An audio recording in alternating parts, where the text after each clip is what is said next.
Whenever it comes to HardOps and lattices, there's really two types of lattices. There's either a linear lattice or a B-spline lattice. So if we press Q and we go under Add Modifier and we choose to add a lattice, we can now press F9 and have an option for a lattice style to either be linear or B-spline.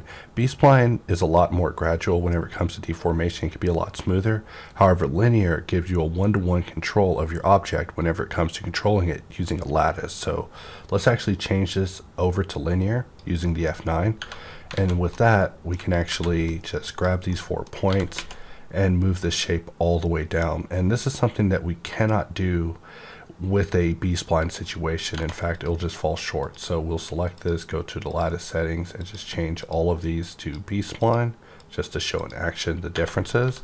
And we see that whenever we move it, the object remains offset somewhat because the lattice is just a little too kind to the mesh. So sometimes you actually want to be very cruel and have very hard control. And in those cases, you have a linear lattice now available in the F9 panel whenever you activate a lattice using HardOps.